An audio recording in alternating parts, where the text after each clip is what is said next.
تو اگر کوئی مریض جو ہے ابھی کسی بیماری سے، کیونکہ آج کل نزلہ، کھانسی، فلو، ایڈینو وائرس خاص طور سے کراچی کے اندر تو بہت ہے، باقی جگہ بھی سب مریض ہیں، تو ویکنیس اور کمزوری تو اس کی وجہ سے ہو رہی ہے، جو یا کسی کی کوئی سرجری ہوئی ہے، ہارٹ ایشو ہے، تو یہ سب کو بہت محتاط طریقے سے روزے رکھنے ہوں گے۔ منع ہم کسی کو نہیں کر رہے، سب رکھ سکتے ہیں، لیکن ہیلتھ کے اوپر کوئی سمجھوتا نہیں ہوگا۔ اس کے لیے آپ کو اپنی معلومات پوری رکھنی ہے کہ کتنے طریقے سے کیا ہو سکتا ہے، کیا کھانا ہے، کب نہیں کھانا ہے۔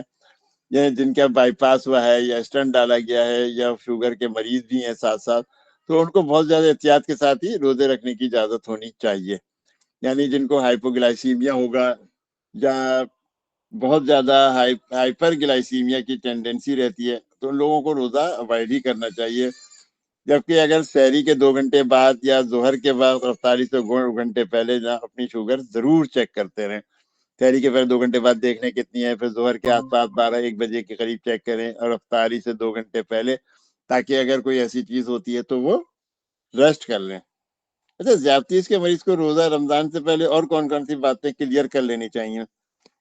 سب سے پہلے تو رمضان کو اسٹارٹ ہونے سے پہلے، یعنی کہ جتنی بھی دن باقی ہیں، 10-15 دن، 5 دن، تو ان کو اپنی HbA1c ہے، فاسٹنگ ہے، کڈنی ٹیسٹ بھی کرا لینا چاہیے، یا اگر ہارٹ کے حوالے سے بھی کوئی چیک اپ ہو جائے تو بہت اچھا ہے۔ کیونکہ تمام یہ جتنے مریض ہیں، ان سے میں یہی کہتا ہوں کہ ڈاکٹر صاحب، میں نے مطلب مریض کو اکثر مریض وہ پوچھتے ہیں نا کہ میں نے پچھلے سال بھی تو روزہ رکھا تھا، جبکہ ایک سال میں کیا کچھ تبدیل ہو گیا یہ اس کو نہیں معلوم۔ مجھے تو کچھ بھی نہیں ہوتا، میں تو بالکل ٹھیک ہوں، میں فرسٹ کلاس ہوں، میں اچل رہا ہوں۔ اب ایک صاحب ہیں، ان کی شوگر اچھی خاصی بڑی رہتی ہے، وہ کہتے ہیں نہیں مجھے تو کچھ نہیں ہوا۔ بھائی، اللہ کا شکر ہے نہیں ہوا، لیکن اگر ہوگا تو کیا ہوگا؟ کیونکہ یہ سب چیزیں ایک دم سے پھر نمودار ہوتی ہیں، ایک دم سے آدمی پھر پریشان ہوتا ہے کہ تو یہ کیا ہوا۔ تو میں یہ کہتا ہوں کہ یعنی کہ کہنا چاہیے کہ انتہا پسندی نہیں ہونی چاہیے۔ ہو سکتا ہے کہ اس سال 34 کنٹرول میں رہی ہو، یا پچھلے سال کنٹرول نہیں تھی، اب کنٹرول میں ہو، تو آپ اپنا روزہ رکھ سکیں۔ لیکن پری روزہ چیک اپ سے آپ کافی اچھے سے روزہ رکھ سکتے ہیں، یعنی کہ ابھی بھی کچھ نہیں بگڑا۔ HbA1c اپنی ضرور کروا لیں کہ مجھے کیا ہے، پچھلے ریکارڈ میں دیکھیں کہ کتنی بڑی بھی رہتی تھی، کتنی تھی۔ اچھا، اس میں اور مختلف قسم کے رسک ہو سکتے ہیں۔ سب سے پہلے تو ہمیں جو ہے نا ہائپوگلائسیمیا یا ہائپوگلائسیمیا اور ہائپر گلائسیمیا کے بارے میں چیزوں کو معلوم ہونا چاہیے کہ 15 گھنٹوں کی جو فاسٹنگ ہے، اور جس میں آپ پورا دن نہ کچھ کھا سکتے ہیں نہ پی سکتے ہیں، تو جس کی وجہ سے ذیابطیس کے مریضوں میں نے جو ہے نا بہت زیادہ ایک دم لو یا ہائی ہونے کا خطرہ ہوتا ہے۔ اس میں ایک اور احتیاط ہے کہ پورا کھانا ہے۔ جیسے اکثر لوگوں کا مزاج ہے کہ سحری آخری 10-15 منٹ پہلے ہی اٹھتے ہیں، اور ترتیب سے، یعنی کہ ڈاکٹر کی ادویاتی جو ہدایات ہیں اس کے مطابق جلدی جلدی نہیں کر پاتے ہیں کہ بھائی دوائیں بھی کھانی ہے، یہ بھی کرنا ہے، تو جلدی کی وجہ سے نہیں کھایا جا رہا ان کو۔ تو اب یہ کیا کریں اب اس کے لیے کہ اذان بھی ہو گئی، اب جو کھانا ہے یہ سحری جو پراپر نہیں ہوئی تھی، جس کی وجہ سے ہائپوگلائسیمیا کا خدشہ ہوگا۔ اگر جا کے اور گرمی ہو گئی ہے تو اس کی وجہ سے ان کو جو ہے ڈی ہائیڈریشن بھی ہوگی۔ اب افطاری کے وقت خوب بھوک لگتی ہے، تو جو سامنے اور جتنا بھی ہوتا ہے وہ سب کھانے لگتے ہیں، جیسے میٹھا بھی ہوگا، شربت ہے، مٹھائی ہے، سموسے، پکوڑے، سب کچھ ہے، سب کچھ اس طرح۔ اچھا، ایک چیز اور بھی ہے، لوگ عموماً شام کے وقت میں، ہمارے ایک رواج ہے کہ رمضان اور پکوڑے اور سموسے اور رول اور ان چیزوں کو ہم نے لازمی ملزوم کر لیا۔ ہم یہ جتنی چیزیں کھاتے ہیں اس سے اور زیادہ خشکی بڑھتی ہے، بعد میں آپ کو پیاس ہی زیادہ لگے گی۔ تو میرا نہیں مشورہ ہے کہ آپ کو اتنی زیادہ یہ ساری چیزیں اس طرح کھانی چاہیے۔ تو اب میٹھا، شربت اور یہ کرنے سے کیا ہوگا کہ آپ کو جو ہائپو گلائسیمیا دن بھر رہا تھا، اب وہ ہائپر کا ایک دم سے ہائپر گلائسیمیا میں تبدیل ہو جائے گا۔ تو یہ دونوں چیزیں نا آپ کے لیے بہت خطرناک ہیں، یعنی کہ ڈائبٹک مریض، ڈی ہائیڈریشن، ہائپو گلائسیمیا اور ہائپر گلائسیمیا، تو اب یہ سب ایک دم سے رسک ہوتے ہیں جو ہمیں فیس کرنا پڑتا ہے۔ اچھا، رمضان میں جو ہے سحری میں لوگوں سے کھایا بھی نہیں جاتا کہ صبح صبح ایک دم آنکھیں ملتے ہوئے اٹھے، اور کیسے کھائیں گے؟ تو اکثر جو ہے دیر سے اٹھنے کی وجہ سے تو کم کھاتے ہی ہیں۔ تو اب انسولین کی خوراک ان لوگوں کو کم کر دینی چاہیے، بلکہ ان کو انسولین جو ہے ڈاکٹر سے پوچھنا چاہیے، کیونکہ اب آپ نے کھانا تو کم کھایا، انسولین آپ پوری لگا رہے ہیں، 10 منٹ پہلے اٹھے، انسولین بھی لگانی ہے، کھانا بھی کھانا ہے، تو یہ سب کچھ کیسے ہوگا؟ تو یا تو اگر 24 گھنٹے میں ایک دفعہ ہی لیتے ہیں تو اپنی انسولین کو شام کے ٹائم کر دیں، لیکن پھر وہی بات ہے کہ اپنے ڈاکٹر سے ضرور مشورہ کر لیں کہ بھئی میں جو انسولین کی خوراک جو ہے صبح میں جو ہے میں کم کھانا کھایا ہے، تو مجھے کم اس میں انسولین کتنی لگاؤں، یا زیادہ کھانا ہے، ٹائم ہے ابھی 1.25 گھنٹہ ہے تو مجھے اتنی لگا لینی چاہیے. تو یہ ہمیں کرنا چاہیے. ٹیبلٹ بھی اسی طرح، ٹیبلٹ بھی انسولین کے علاوہ کہ اگر آپ نے کم کھایا ہے تو اپنی ٹیبلٹ اس کو اسی حساب سے پھر رکھوائیں. اور افطاری میں کیونکہ سب کھاتے ہیں، سب کچھ کھا جاتے ہیں جو بھی کچھ ٹیبل پہ موجود ہوتا ہے، اس لیے افطاری میں نارمل انسولین یا مکمل دوا، مکمل ڈوز یا پھر زیادہ کر دی جاتی ہے کہ تاکہ یہ جو ہے نا ہمیں آسانی ہو جائے. اور اس کے بعد ہی چیک کر لینی چاہیے. لیکن افطاری میں کھانے سے ایک فائدہ کیا ہوگا کہ آپ کو پاس آپشن ہے کہ آپ کچھ کھا پی سکتے ہیں، کم زیادہ کر سکتے ہیں. دن کے اندر تو یعنی کہ سحری کے وقت میں تو آپ یہ سب کام نہیں کر سکتے. تو جن کا بھی ایسا ہو کہ جس دن انہوں نے زیادہ لیا انسولین اور کم کھایا تو سحری کے 2 گھنٹے کے بعد بھی اس کو چیک کر لیں. شروع کے جو چند دن ہوتے ہیں، 5-10 روزے، تو آپ کو لازماً یہ سب کچھ کام کرنا چاہیے تاکہ آپ کو پتہ چلے کہ آپ کہاں پہ کھڑے ہوئے ہیں. نارمل دنوں میں صبح کا ڈوز زیادہ ہوتا ہے اور شام میں کم ہوتا ہے، عام طور پر یہی پریکٹس رہتی ہے. لیکن رمضان المبارک کے مہینے میں صبح کا ڈوز کم اور شام میں زیادہ کرایا جاتا ہے. جبکہ ٹائپ 2 میں بھی تقریباً یہی ہوتا ہے کہ ہم اپنے آپ کو مینج کرتے رہیں. اچھا، کیا ممکن ہے کہ کسی شخص کو ڈائٹ چارٹ بنایا جائے، اس پر عمل کرے؟ ممکن ہے، وہ یہ ناممکن ہوگا کیونکہ ایسا ہوتا نہیں ہے. کیونکہ افطاری کے وقت ہاتھ روکنا بہت مشکل ہوتا ہے. بھوک بھی لگ رہی ہوتی ہے، سب کھا رہے ہوتے ہیں، شربت ہے، کھیر ہے، حلوہ ہے، چاول، فروٹ چاٹ، کوئی کیسے چھوڑتا ہے کہ خوب کھجوریں بھی 4 کھا لوں میں اور اس کے ساتھ یہ بھی کر لوں. تو دن بھر تو شوگر لیول نارمل ہے، لیکن رات کو وہ 300 سے 400 بھی ہو سکتا ہے. اب یہ سب لوگ ہی جانتے ہیں کہ اب ان کو کیا کھانا چاہیے اور کیا نہیں. لیکن عمل نہیں ہوتا. مطلب لوگ اکثر کہتے ہیں ہمیں چارٹ بنا دیں. میں نے کہا بھائی اصول یاد کرو، اصول کے اوپر عمل کرو. چارٹ کے اندر جی آپ نے یہ چیز تو لکھی نہیں تھی، آپ نے تو ہمیں کچھ بتایا ہی نہیں تھا، آپ نے تو ہمارے ساتھ یہ بھی. تو یہ چیزیں جو ہے نا آپ کو اپنے اصول سمجھیں. اپنی صحت سے کیا کہنا چاہیے، کھلواڑ ایک لفظ سنتے رہتے ہیں بھیا، کہ اس قسم کی چیزیں اپنی صحت کے ساتھ تو نہ کریں. اپنی شوگر لیول کو ہر طریقے سے نارمل رکھنے کی کوشش کریں، کیونکہ چارٹ بنانے کے بعد بھی آپ نے عمل تو کرنا نہیں ہے. آپ ہم سے معلوم کر سکتے ہیں کہ چارٹ معلوم کرتے ہیں لوگ ہم سے کہ کوئی چارٹ دے دیں. کسی سے پوچھو کتنی شوگر رہتی ہے، بس تھوڑی سی زیادہ، تھوڑی سی زیادہ کتنی، بس 120 تو نارمل ہے، ہماری 20 چیزیں نہیں 150 تک رہتی ہے. اب کیا سمجھائیں کہ بھائی آپ کو جو ہے اسے 100 کے اندر رکھو تاکہ یہ آپ کے لیے بہتر ہے. اچھا، ایکسرسائز بھی جو ہوتی ہیں جیسے ہیوی ایکسرسائز ہے وہ رمضان کے اندر خاص طور سے صبح میں تو بالکل نہیں کرنا چاہیے. ایکسرسائز کریں اب شام کو عصر کے وقت کریں یا رات کو تراویح کے بعد کریں یا اسکپ کر دیں. جبکہ واک کی حد تک تو سب کر لینا چاہیے. یعنی کہ واک کریں تو اکثر ہوتا ہے جم جانا ہے تو فجر کے بعد جا رہے ہیں. ہمارے یہاں بھی رواج تھا، ہم لوگ بیڈمنٹن کھیلا کرتے تھے تو پھر عصر کی نماز کے بعد کھیلتے تھے، ہم صبح میں نہیں کرتے تھے. اب بھی چیز ہے کہ اگر آپ صبح میں بہت تھکے، ہاں جب بہت زیادہ یعنی کہ یہ کہنا چاہیے کہ میٹرک اور انٹر اور اس وقت تک تھے تو دن بھر ہی کرکٹ کھیلتے تھے، فجر کے بعد سے شروع ہوتی تھی. لیکن بعد میں آ کے جو تھے جب ہم نے بیڈمنٹن وغیرہ اور یہ چیزیں شروع کی ہوئی تھیں اور یہ سب چھوڑ دیا تھا تو اس کے لیے یہ تھا کہ شام میں کھیل لیں، زیادہ بہتر ہے، بجائے اس کے کہ تھک گئے وہیں لیٹ گئے تو اس کے بعد کیا ہوگا. اچھا، ذیابیطیز جو ہے ایک دائمی تقریباً بیماری ہے، کرونک ہے، ہو جاتی ہے کہ دیر پا یا رہنے والی ہے. اس کا ایفیکٹ جو ہوتا ہے نا عام طور پر ہمارے لیے تھوڑا سا برا ہی ہوتا ہے، کیونکہ زیادہ تر کھانے جو ہم کھاتے ہیں وہ سب کو پتا ہوگا، خاص طور سے حکما کو، ڈاکٹروں کو، کہ وہ شکر میں ٹوٹ جاتا ہے یا تبدیل ہو جاتا ہے جسے ہم گلوکوز کہتے ہیں اور ہماری بلڈ اسٹریم میں شامل ہوتا ہے. تو جب بلڈ شوگر بڑھ جاتی ہے تو پینکریاس جو ہے وہ انسولین جاری کرتا ہے. یہ ایک فزیولوجی ہے اس کی جو آپ سب کو پتہ ہوگی، میں اس کو اوپر نہیں آپ کا ٹائم لینا چاہتا. تو اچھا، ذیابیطس کی ابتدائی علامات کیا ہیں یہ بھی ان کو پتہ ہوں گی، جو نئے ہونے والے ہیں ان کو بھی ہونا چاہیے. کہ بار بار پیشاب آنا، فریکوینٹ یورینیشن ہے، دھندلا دکھائی دینا. اگر آپ کو بلڈ ویژن ہو جاتا ہے، کبھی کبھی دھندلا دکھ رہا ہے تو آپ کو بلڈ پریشر، شوگر اور اس ٹائپ کی چیزیں ضرور چیک کرانی چاہیے. یو ٹی آئی ہے یعنی کہ پیشاب کی نالی میں انفیکشن ہو جاتا ہے. ڈرائی ماؤتھ ہے کہ منہ کا بہت زیادہ خشک رہنا یا بدن پر خارش یا کھجلی ہوتے رہنا. ایچی اسکن جسے ہم کہتے ہیں گے، ڈرائی اسکن ہو گئی، ایچی اسکن ہو گئی ہے کہ اچھا، ضرورت سے زیادہ پیاس، بہت زیادہ پیاس بڑھ گئی ہے، ہر وقت پیاس ہے، منہ خشک رہتا ہے، تو یہ بھی ایک تھوڑا سا غلط اس میں ہے. اس کے علاوہ جلد کے انفیکشن جو ہے شوگر کے پیشنٹس کو تھوڑے زیادہ ہی ہو جاتے ہیں. اگرچہ ٹائپ 2 جو ذیابیطس سے مبتلا ہر شخص کا وزن زیادہ نہیں ہے، لیکن موٹاپا اور غیر فعال طرز زندگی جو ہے وہ ٹائپ 2 ذیابیطس کی سب سے عام وجوہات ہیں. مطلب اس کا وزن بہت زیادہ بڑا ہوا ہو